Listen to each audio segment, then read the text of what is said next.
ఓం అస్మద్గురుభ్యో నమః. భూతాత్మా పరమాత్మా చ ముక్తానాం పరమాగతిః అవ్యయః పురుషः సాక్షి క్షేత్రజ్ఞో అక్షర ఏవ చ.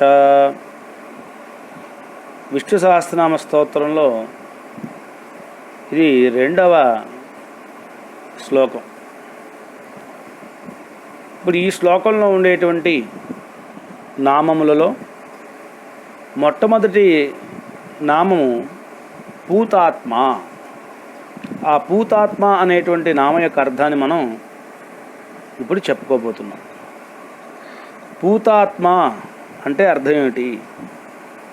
దోషం అంటేటువంటి అవకాశం లేనటువంటి పరిశుద్ధ స్వభావుడు భగవానుడు అని పూతాత్మ అనేటువంటి నామం యొక్క అర్థం. అంటే ఈ యొక్క శరీరంలో జీవాత్మ ప్రవేశిస్తున్నాడు, అలాగే పరమాత్మ ప్రవేశిస్తున్నాడు. ఈ శరీరంలో గనక జీవాత్మ ప్రవేశించకపోతే శరీరానికి ఉనికి ఉండదు. అంటే శరీరం అనేటువంటిది ప్రేరేపించబడదు, పనిచేయదు. లోపల జీవుడు ఉంటేనే శరీరం పనిచేస్తుంది, లేకపోతే దాన్ని ఏమంటాం? శవము అని అంటాం. దేనికి పనికిరానటువంటి వస్తువు, పదార్థం, దాన్ని తీసుకెళ్ళి తగలబెట్టడమే. అయితే ఆ శరీరంలో కనుక జీవుడు ఉన్నట్లయితే ఆ జీవుడు ఏం చేస్తాడంటే ఆ శరీరాన్ని ప్రేరేపిస్తాడు. అదే ఇక్కడ చెప్తున్నారు మనకి వ్యాఖ్యానంలో భట్టర్. శరీరమునందు ప్రవేశించి ఆ శరీరానికి ఆత్మయై ప్రేరకుడుగా ఉండేటువంటి వాడు జీవాత్మ. అయితే ఆ జీవాత్మ ఈ శరీరంలోనికి తనంతట తాను స్వతంత్రంగా వచ్చేస్తాడా? రాలేడు. అందువల్ల జీవాత్మ అనేటువంటి వాడు అనుస్వరూపి. జీవాత్మ అనేటువంటి వాడు అనురూపంలో ఉంటాడు. ఆ జీవాత్మకి కళ్ళు, ముక్కు, కాళ్ళు, చేతులు అనేవి ఏమి ఉండవు. తనంతట తాను ఏ శరీరంలోనికి ప్రవేశించలేడు. కానీ ఆ జీవాత్మ ప్రవేశిస్తేనే ఆయా శరీరములకి ఉనికి అనేటువంటిది ఏర్పడుతుంది. ఆ శరీరములు అనేటువంటివి పనిచేస్తాయి. అయితే జీవాత్మ అనేటువంటి వాడి శరీరంలోనికి ప్రవేశించి దాన్ని ప్రేరేపించేటువంటి వాడే అయినప్పటికీ కూడా ఆ జీవాత్మని ఈ శరీరంలోనికి ప్రవేశపెట్టేవాడు ఎవడు? సాక్షాత్తు పరమాత్మ. అందువలన శరీరమునందు ప్రవేశించి దానికి ఆత్మయై ప్రేరకుడు అవడం అనేటువంటి సంబంధం జీవాత్మకి పరమాత్మకి ఇద్దరికీ కూడా సమానమే అయినప్పటికీ కూడా, ఇప్పుడు మనం ధరించి ఉన్నటువంటి శరీరం లోపల ఉండేటువంటి జీవాత్మకి శరీరం, అంతేకాకుండా ఆ లోపల ఉండేటువంటి పరమాత్మకి ఇదే శరీరమే శరీరం. లోపల ఉండేటువంటి పరమాత్మకి 2 శరీరాలు. లోపల ఉండేటువంటి సూక్ష్మ రూపంలో ఉండేటువంటి జీవాత్మ పరమాత్మకి శరీరమే. ఆ జీవాత్మకి పైన ఉండేటువంటి ఈ స్థూల రూపమైనటువంటి కన్ను, ముక్కు, చెవి, ఇలాగ అనేక రకములైనటువంటి అవయవములతో కూడి ఉన్నటువంటి ఈ స్థూల శరీరము పరమాత్మకి శరీరమే. 2 విధములైనటువంటి శరీరాల్ని పరమాత్మ కలిగి ఉన్నాడు. లోపల ఉండేటువంటి పరమాత్మ సూక్ష్మ రూపమైనటువంటి జీవాత్మని శరీరంగా కలిగి ఉన్నాడు. స్థూల రూపమైనటువంటి ప్రాకృతమైనటువంటి పంచభూతాలతో తయారు చేయబడినటువంటి ఈ శరీరాన్ని పరమాత్మ శరీరంగా కలిగి ఉన్నాడు. ఇక్కడ మనం గమనించవలసిన విషయం ఏంటంటే, లోపల సూక్ష్మ రూపంలో ఉండేటువంటి జీవాత్మకి మనం ధరించి ఉన్నటువంటి ఈ శరీరం శరీరమే. ఆ జీవాత్మ లోపల ఉండేటువంటి పరమాత్మకి ఈ శరీరం శరీరం. ఇప్పుడు దీన్ని బట్టి ఏమర్థమైంది? లోపల ఉండేటువంటి జీవాత్మ ఈ శరీరాన్ని ప్రేరేపిస్తున్నాడు. ప్రేరేపించడం వల్లే శరీరం పనిచేస్తుంది. కానీ ఆ జీవాత్మ తాను ప్రేరేపించేటువంటి జ్ఞానం తనకు ఉన్నప్పటికీ కూడా తనంతటా స్వతంత్రంగా లోపలికి ప్రవేశించి శరీరాన్ని ప్రేరేపించలేకపోతున్నాడు. లోపల ఆ జీవాత్మకు లోపల పరమాత్మయే ఈ జీవాత్మని శరీరంలోకి ప్రవేశపెట్టి ప్రేరేపిస్తున్నాడు. మరి అటువంటిప్పుడు ఈ శరీరానికి ప్రేరణ ఇవ్వడంలో జీవాత్మ పరమాత్మకి ఇద్దరికీ కూడా సమానమైనటువంటి స్థితి ఉన్నప్పటికీ జీవాత్మ మాత్రమే కర్మఫలాన్ని అనుభవిస్తున్నాడు, అనుభవించి దుఃఖిస్తున్నాడు. కానీ పరమాత్మ అనేటువంటి వాడు కర్మఫలాన్ని తాను అనుభవించటం లేదు. ఈ విషయాన్నే మనకి శ్వేతాశ్వేతర ఉపనిషత్తు చెప్తోంది. జహాత్యేనాం భుక్త భోగామజోన్యః. నిత్యులైనటువంటి ఇద్దరు ఆత్మలు అంటే లోపల ఉండేటువంటి జీవాత్మ నిత్యమైన వాడే, ఆ లోపల ఉండేటువంటి పరమాత్మ ఇద్దరు కూడా నిత్యమైనటువంటి వారే. ఈ విధంగా నిత్యముగా ఉండేటువంటి నిత్యులైనటువంటి ఇద్దరాత్మలు కూడా ఒకే శరీరంలో ప్రవేశించి ఉన్నప్పటికీ కూడా అజ్ఞుడైనటువంటి జీవుడు కర్మఫలాన్ని అనుభవిస్తూ మలినుడై ఉండగా అన్యుడైనటువంటి ఆత్మ అంటే రెండవవాడైనటువంటి పరమాత్మ ఆ ప్రాకృత భోగాల్ని అనుభవించకుండానే తాను ప్రకాశిస్తూ ఉన్నాడు అని ఈ జహాత్యేనాం భుక్త భోగ్యాం అజోన్యః అనేటువంటి వాక్యానికి అర్థము. అంటే ఎలా చెప్పాలంటే శిక్షించేటువంటి వాడు ఒకడు, శిక్షింపబడేటువంటి వాడు ఒకడు. ఇప్పుడు జైలు తీసుకుందాం. జైల్లో జైలరు ఉంటాడు, ఖైదీ ఉంటాడు. ఒక ఆయన తెలిసిన ఆయన చాలా రోజులు అయింది ఆయన కలిసి, ఎప్పుడో చిన్నప్పుడు చూశాను. పెద్దవాడు అయిన తర్వాత రోడ్డు వెళ్తుంటే కనబడ్డాడు ఆయన. కనబడితే ఏమండి చాలా రోజులు మిమ్మల్ని చూసి, ఎక్కడి నుంచి వస్తున్నారండి మీరు అని అడిగాను నేను. ఆయన అడగగానే ఆయన అన్నాడు, ఇప్పుడే సెంట్రల్ జైలు నుంచి వస్తున్నానండి అన్నాడు. నాకు ఆశ్చర్యం వేసింది, ఇదేంటి ఈయన చాలా మంచివాడు కదా, చిన్నప్పటి నుంచి చాలాసార్లు చూశాను ఈయన్ని, ఆయన కుటుంబం గురించి తెలుసు, చాలా మంచి ప్రవర్తన కలిగినటువంటి వారు, అట్లాంటి ఈయన పోయి సెంట్రల్ జైలు నుంచి వస్తున్నాడు ఏంటండి అని నాకు సందేహం కలిగింది. వెంటనే ఆయన అడిగాను, ఇదేంటండి సెంట్రల్ జైలు నుంచి రావడం ఏంటండి, మీరు జైలు నుంచి రావడం ఏంటి అని అడిగాను. ఆయన అన్నాడు కదా, ఏమండో మీరు నన్ను చూసి పొరపాటు పడుతున్నారు, జైలు నుంచి వస్తున్నానంటే నేను ఏదో తప్పు చేసి జైలుకి వెళ్ళాను కాదు, నేను ఆ జైల్లో జైలర్గా ఉద్యోగం చేస్తున్నాను. జైలు అనేటప్పటికీ కేవలం శిక్షని అనుభవించేటువంటి ఖైదీలు మాత్రమే ఉండరు, ఆ శిక్షని అనుభవింపచేసేటువంటి జైలర్ కూడా దాంట్లో ఉంటాడు, అధికారులు కూడా ఉంటారు. ఇద్దరూ జైల్లో ఉండేటువంటి వాళ్ళే, సెంట్రల్ జైల్లో ఉండేటువంటి వాళ్ళే. అయితే ఇద్దరూ కారాగారం ఉన్నప్పటికీ కూడా శిక్షను అనుభవించేటువంటి ఖైదీ వేరు, శిక్షను అనుభవింపచేసేటువంటి జైలర్ వేరు. అలాగే ఇక్కడ జైలు అంటే ఈ శరీరం అన్నమాట. జైలు అని చెప్పబడేటువంటి శరీరంలో శిక్షని అనుభవింపచేసేటువంటి జైలరు ఎవరు? పరమాత్మ. ఆ శిక్షను అనుభవించేటువంటి ఖైదీ ఎవరు అంటే జీవాత్మ అనేటువంటి వాడు. అంటే జీవాత్మ అనేటువంటి వాడు తాను పూర్వజన్మలో తాను స్వీకరించినటువంటి శరీరంతో తాను చేసినటువంటి కర్మలు ఏవైతే ఉంటాయో, పాప పుణ్య మిళితమైనటువంటి కర్మలు, దానికి తగ్గట్టుగా సుఖ దుఃఖాలని తర్వాత జన్మలో తాను అనుభవిస్తాడు మరొక శరీరంతో. అయితే కిందట జన్మలో జీవాత్మ ధరించి ఉన్న శరీరంలోనూ పరమాత్మ ఉన్నాడు.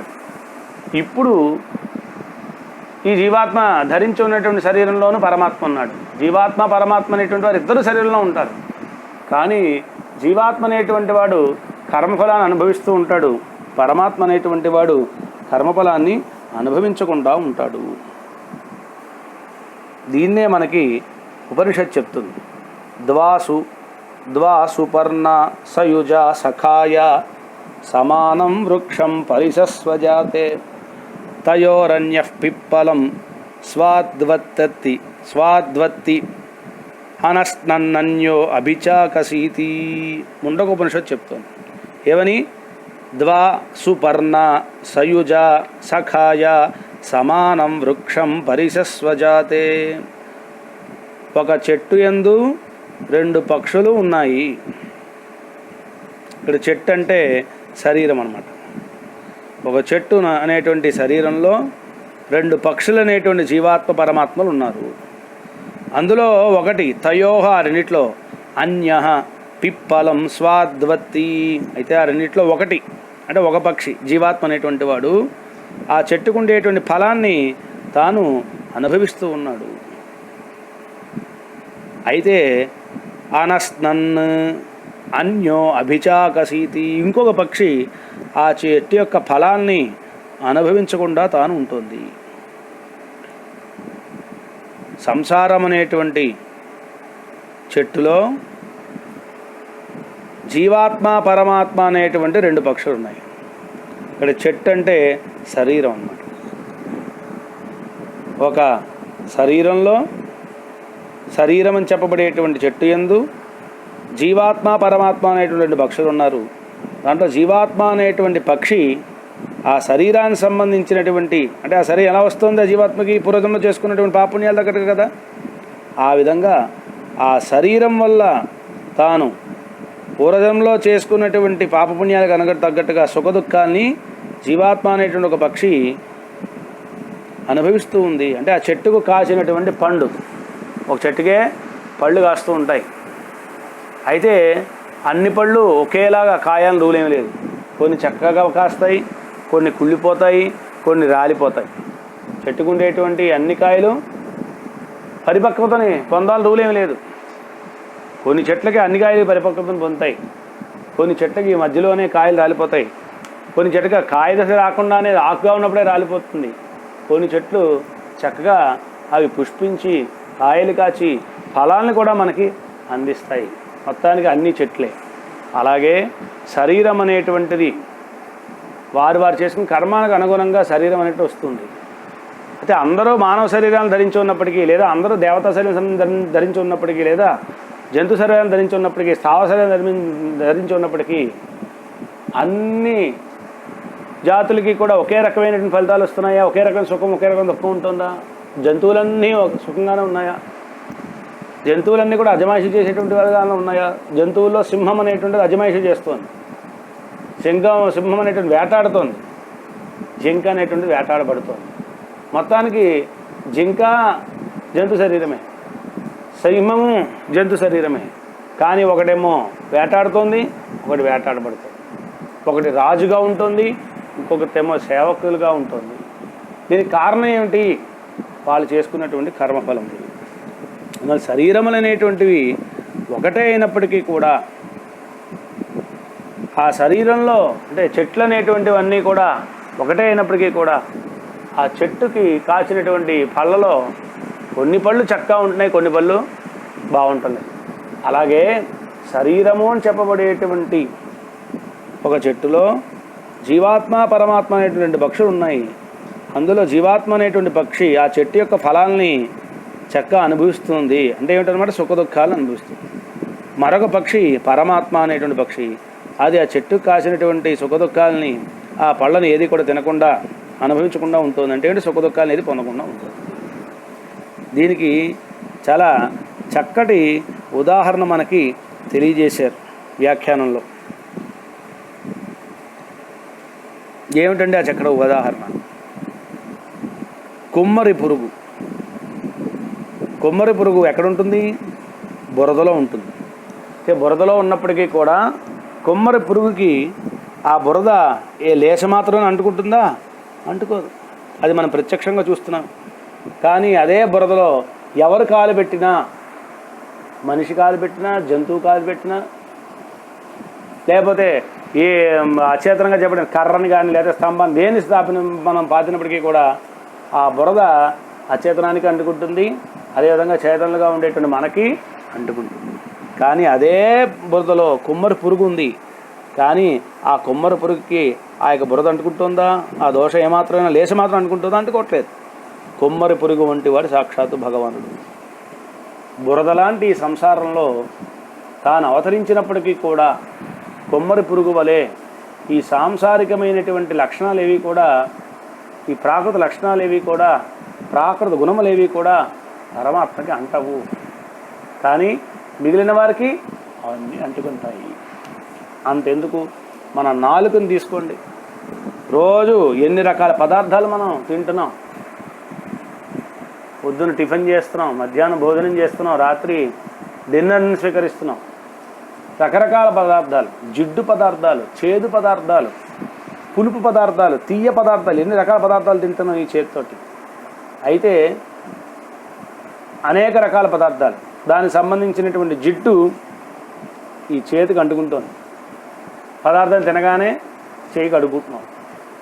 కానీ మరి అదే పదార్థం నోట్లో వేసుకున్నప్పుడు ఆ నాలుకని టచ్ అయ్యే కదా పదార్థాన్ని కూడా లోపలికి వెళ్తున్నాయి. ఆ నాలుగు రుచి చూస్తేనే కదా ఇది పులుపు అని, ఇది తీపని, ఇది కారం అని, ఇది చేదని, ఇది ఆయిలీ ఫుడ్ అని మనకు తెలుస్తుంది. మరి ఇన్ని పదార్థాలని స్పృశిస్తోంది కదా నాలుక. ఆ నాలుగుకి ఏమైనా జిడ్డు అంటుకుంటుందా? నూనె పదార్థం మనం తిన్నాం, తిన్నప్పుడు చేతితో తీసుకుని తిన్నాం, ఆ నూనె చేతికి అంటుకుంది. ఆ జిడ్డు బాల్లో ఏం చేస్తున్నాం? సర్ఫ్ వేసి మనం కడుక్కుంటున్నాం. కానీ అదే నూనె పదార్థం నాలుక మీద పడి చక్కగా అబ్బా బ్రహ్మాండంగా ఉందని మిరపకాయ బజ్జీ అంటున్నాం, బ్రహ్మాండంగా ఉంది సమోసా, రుచి చక్కగా తెలుసుకుంటున్నాం నాలుక ద్వారా, మింగేస్తున్నాం. మింగేసిన తర్వాత ఆ నాలుకను ఒకసారి టచ్ చేసి చూడండి. ఆ చేతికి అంటుకున్నటువంటి ఆ జిడ్డు నాలుక అంటుకుంటుందా? అంటుకోవట్లేదే. నాలుక వంటి వాడు భగవానుడు. తన చుట్టూ అన్ని రకాలైనటువంటి మలిన పదార్థాలు ఉన్నప్పటికీ కూడా ఆ మాలిన్యం పరమాత్మకి అంటుకోదు. అలాగే ఇక్కడ కూడా మనకి ఉపనిషత్తు తెలియజేస్తూ ఉన్నది. సంసారం అనేటువంటి ఒక చెట్టులో జీవాత్మ పరమాత్మ ఉన్నప్పటికీ కూడా సంసార సంబంధం పరమాత్మకి అంటట్లేదు, జీవాత్మకి మాత్రమే అంటుతూ ఉన్నది. అందువల్ల పరమాత్మ అనేటువంటి వాడు పరిశుద్ధ స్వభావుడు అని ఈ పూతాత్మ అనేటువంటి నామం మనకి తెలియజేస్తూ ఉన్నది. అంతేకాకుండా మనకి శ్వేతాశ్వతర ఉపనిషత్తు చెప్తోంది పరమాత్మని గురించి చెప్పేటప్పుడు, పరమాత్మ ఎటువంటి వాడండి? ఏష సర్వ భూతాంతరాత్మ అపహతపాత్మ. ఈ పరమాత్మ ఉన్నాడే వీడు, ఈయన సమస్త భూతములకి కూడా అంతరాత్మగా ఉంటూ, ఏషః ఏషః అంటే ఇతడు, ఇతడంటే ఎవరు? పరమాత్మ. ఈ పరమాత్మ అనేటువంటి వాడు సర్వభూతాంతరాత్మ, సమస్త భూతములకి కూడా తన అంతరాత్మగా ఉంటున్నాడు. ఉంటూ ఎలా ఉన్నాడంటే ఆయన ఎట్లాంటి స్వభావం కలిగి ఉన్నాడు? అపహత పాప్మ, పాపములు తొలగనివాడు, పాపములు తొలగినవాడు. పాపాలేమి లేవు, అన్ని భూతములను తను ప్రవేశిస్తున్నాడు. జంతువులో ఉన్నాడు, మనుష్యులో ఉన్నాడు, దేవతల్లో ఉన్నాడు, స్థావరాల్లో ఉన్నాడు, అన్నింట్లోనూ అంతరాత్మగా పరమాత్మ ప్రవేశిస్తున్నాడు. కానీ ఏ జాతికి సంబంధించినటువంటి పాపములు కూడా పరమాత్మకి అంటట్లేదు. ఇదే విషయాన్ని గీతలో కూడా పరమాత్మ చెప్పాడు. ఏమని? నా మాం కర్మాని లిప్యంతి, మాం నాకు కర్మాని లిప్యంతి నా. ఒరే అర్జున, నాకు ఏ కర్మలు చేసినా చేయకపోయినా దాని యొక్క ఫలితం నాకేది అంటదు. నేను ఆయా కర్మల్ని చేయుచున్నాను, తత్ఫలం మాత్రం నాకు అంటదు సుమా అని భగవంతుడే గీతలో తెలియజేశాడు. నన్ను కర్మములు అనేటువంటివి దరిచేరవు. అంతేకాకుండా మహాభారతంలో ఒక శ్లోకం చెప్తుంది, పశ్య దేవస్య మాహాత్మ్యం మహిమానంచ నారద శుభాశుభై కర్మభిర్య న లిప్యతి కదాచన. మహాభారతంలో శాంతి పర్వంలో చెప్తున్నారు ఒక శ్లోకంలో. ఏమని? నారదా, ఓ నారదా, దేవుని యొక్క మాహాత్మ్యమును వైభవమును చూడవయా. అతడు శుభ అశుభ కర్మముల చేత ఒకప్పుడును సంబంధించినటువంటి వాడు కాదు. శుభకర్మ చేత కానీ అశుభకర్మ చేత కానీ ఎప్పుడు కూడా ఆయన సంబంధింపబడడు అని నారదుడితోటి చెప్తున్నారన్నమాట మహాభారతంలో. పశ్య దేవస్య మాహాత్మ్యం మహిమానంచ నారద. నారద, పశ్య చూడవయ్యా, దేవస్య మాహాత్మ్యం, భగవంతుడికి మాహాత్మ్యాన్ని, మహిమానమైన మహిమతో కూడి ఉన్నటువంటి పరమాత్మ యొక్క మాహాత్మ్యాన్ని పశ్య చూడవయ్యా. ఏమిటి ఆయన మాహాత్మ్యం? అనేకమైనటువంటి శుభకర్మలు, అనేకమైన అశుభకర్మలు మధ్యలో ఆయన ఉన్నాడు. కొన్ని కర్మలన్నీ కూడా చేస్తున్నాడు. కానీ ఈ శుభ అశుభకర్మలు ఏది కూడా ఆయన్ని అంటట్లేదు. ఆయన్ని ఈ అశుభకర్మలు రెండు కూడా ఎప్పుడు కూడా ఆయనకి సంబంధింపబడవు అని మహాభారత ఇతిహాసంలో ఒక శ్లోకం చెప్తోంది. అదేవిధంగా బ్రహ్మసూత్రకారుడు చెప్తున్నాడు, సంభోగ ప్రాప్తిరితి చేత్ నా వైశేష్యాత్. సంభోగ ప్రాప్తిరితి చేన్న వైశేష్యాత్ అంటే చెప్పాట. ఏమండి, ఇదే శరీరంలోనే కదా పరమాత్మ ఉంటున్నాడు, జీవాత్మ ఉంటున్నాడు. మరి సుఖదుఖాది రూపమైనటువంటి కర్మ ఫల అనుభవం ఇద్దరు శరీరంలో ఉన్నప్పుడు జీవాత్మకి వలె పరమాత్మకి ఎందుకు అంటట్లేదు అని ప్రశ్నించారు. ప్రశ్నిస్తే దాని సమాధానం చెప్పారు, సంభోగ ప్రాప్తిరితి చేత్. ఇదే శరీరంలోనే భోగాల్ని జీవుడు ప్రవేశించి అనుభవిస్తూ ఉన్నాడు. ఆ జీవాత్మలో పరమాత్మ నుండి అనుభవిస్తున్నాడు. కానీ దానికి సంబంధించినటువంటి కర్మ ఫల అనుభవం మాత్రం జీవాత్మే అనుభవిస్తున్నాడు తప్ప పరమాత్మ ఉంచట్లేదు. కారణం ఏమిటండి అంటే వైశేష్యాత్. వైశేష్యాత్ అంటే ఈశ్వరులో ఉండేటువంటి స్వతంత్రం అనేటువంటి విశేషమే పరమాత్మకి ఈ కర్మఫలాన్ని అనుభవించకుండా చేస్తుంది. అందువల్లనే ఆయన ఏమన్నారు, అపహత పాప్మ అని అన్నారు. కర్మపరవశుడైనటువంటి జీవునిలో ఈ శక్తి లేదు కాబట్టి వాడు పాపాలు తగ్గట్టుగా పుణ్యాలు తగ్గట్టుగా మరలా ఇంకో జన్మెత్తి ఇంకో శరీరాన్ని స్వీకరిస్తున్నాడు. కానీ పరమాత్మ అనేటువంటి వాడు కర్మపరవశుడు కాదు కాబట్టి తాను సంకల్పం చేత పుట్టేటువంటి వాడు. తన సంకల్పంతో ఎక్కడ కావాలంటే అక్కడికి వెళ్ళగలడు. జీవాత్మ అనేటువంటి వాడు కర్మానుగుణంగానే ఆయా శరీరంలోకి వెళ్తాడు. అందులో జీవాత్మ కర్మకి తాను వశుడు, పరమాత్మ అనేటువంటి వాడు తన సంకల్పానికి తాను వశుడైనటువంటి వాడు. అందువల్ల పరమాత్మ అనేటువంటి వాడికి ఈ కర్మఫలం అనేటువంటిది అంటదు సుమా. ఇంకొక సందర్భంలో ఇదే అనుమానాన్ని బ్రహ్మసూత్ర గారు చెప్తున్నారు తీరుస్తూ, భోక్త్రాపత్తే అవిభాకశ్చేత్ శ్యాలోకవత్. అంటే లౌకికమైనటువంటి దృష్టాంతంతో చూపిస్తే దోషి అయినటువంటి పురుషుడు రాజశాసనాన్ని పాటించకుండా దుష్ప్రవృత్తి కలిగినటువంటి వాడై శిక్షకు పాత్రుడవుతున్నాడు. అయితే రాజు కూడా అతని వలె మానవుడే అయినప్పటికీ కూడా తాను స్వతంత్రుడు గనక శిక్షకు పాత్రుడు కాకుండా అనేక సుఖభోగాలను తాను పొందుతున్నాడు.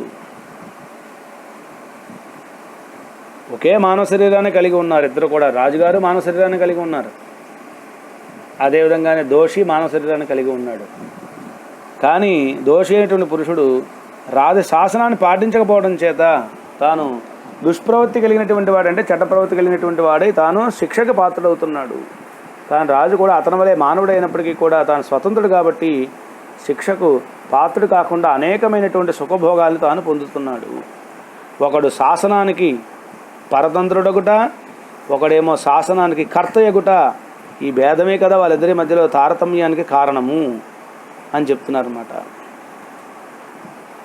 అందువలన పరమాత్మ అనేటువంటి వాడు రాజు వంటి వాడు, జీవాత్మ అనేటువంటి వాడు దోషి వంటి వాడు. అంటే తాను పూర్వజన్మ చేసుకున్నటువంటి కర్మకు అనుగుణంగా వారి శిక్షను అనుభవించి తీరవలసిందే. జీవాత్మ పరమాత్మ ఇద్దరు కూడా జ్ఞానస్వరూపులే. చిన్న ఆక్షేపణ చేశారు ఇక్కడ. ఏమిటండి ఆక్షేపణ అంటే, రక్త మాంస మలభూయిష్టమైనటువంటి జీవుని శరీరంలో, అందులోనూ చాలా ఇరుకైనటువంటి చిన్న గది వంటి దహర హృదయ కోశంలో పరమాత్మ ఉండవలసిన కర్మేం పట్టిందండి. ఈ శరీరంలో రక్తం ఉంది, మాంసం ఉంది, మలం ఉంది, ఇలా రకరకాలైనటువంటి వాటితో కూడినటువంటిది శరీరం. అట్లాంటి ఈ శరీరంలో జీవాత్మ ఉంటున్నాడంటే మీరే అన్నారు కర్మ పరవశుడు జీవాత్మ, కర్మవశుడు. కర్మానుగుణంగా వీడు ఉండాలి, ఈ శరీరంలో ఉండి తీరాల్సిందే.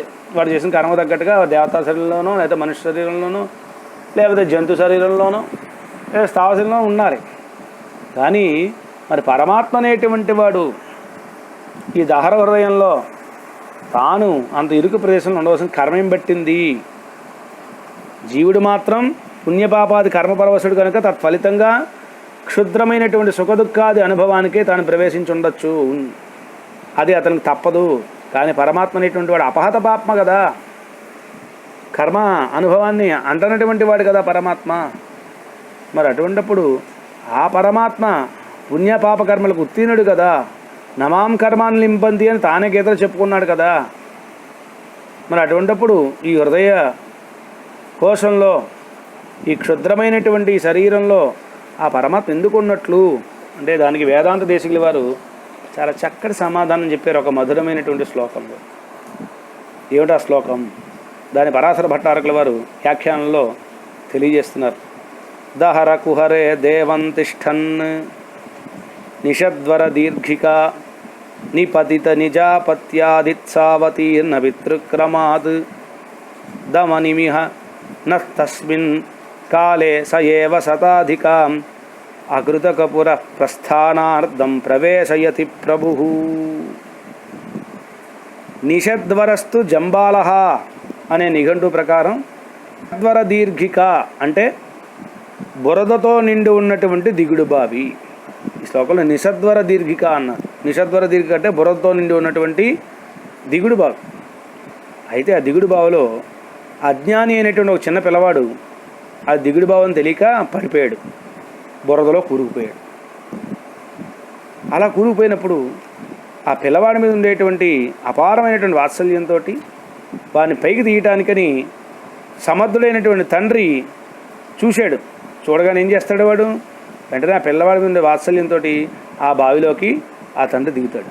అయితే ఆ తండ్రి చాలా సమర్థుడు, ప్రేమ పరవశుడు గనక చూస్తూ ఊరుకోలేక తాను కూడా అది బుర్రతో కూడా దిగుడు బావిలో దిగాడు. అయితే ఆయన ఆ దిగుడు బావిలో దిగినప్పటికీ బుర్రతో కూడా దిగుడు బావిలో అదే మాదిరిగా మలినమైనటువంటి ప్రాకృతిక శరీరంలో పడి కొట్టుమిట్టాడుతూ ఉండేటువంటి జీవుని ఉద్ధరించడానికి పరమా దయాళుడైనటువంటి జగత్పిత అయినటువంటి పరమాత్మ కూడా మలినమైనటువంటి ఈ సంసారంలో తాను కూడా ప్రవేశిస్తున్నాడు. బుర్రతో కూడి ఉన్నటువంటి దిగుడు బావిలోకి పిల్లవాడు పడిపోతే ఆ పిల్లవాడి మీద ఉండే వాత్సల్యం తండ్రి అయినటువంటి వాడు ఎలాగైతే ఎట్లాంటిదండి సమర్థవంతుడైనటువంటి తండ్రి ఎట్లాగైతే ఆ పిల్లవాడిని కాపాడటానికి తాను కూడా ఆ బుర్రతో కూడా దిగుడు బావిలో తాను దిగుతాడో, కానీ ఆ దిగుడు బావిలో పడిపోయిన పిల్లవాడిని తండ్రి కాపాడతాడు, తాను సమర్థుడు కాబట్టి. కానీ పిల్లవాడు తను కాపాడుకోగలుగుతాడా? కాపాడుకోలేడు. అలాగే పరమాత్మ అనేటువంటి వాడు కూడా బురదలాంటి మలినమైనటువంటి ప్రాకృత శరీరంలో పడి కొట్టుమిట్టాడుతూ ఉండేటువంటి జీవుని ఉద్ధరించడానికని తాను కూడా పరమదయాళుడై మన లోకంలో చూస్తున్న తండ్రి వాడి కడుపున పుట్టిన పిల్లవాడు బురదలో పడిపోతేనే వాడి దూకి కాపాడతాడు. ఎవడో పక్కింటి పిల్లవాడు పడిపోతే వచ్చి కాపాడతాడా? కాపాడు. ఎందువల్ల?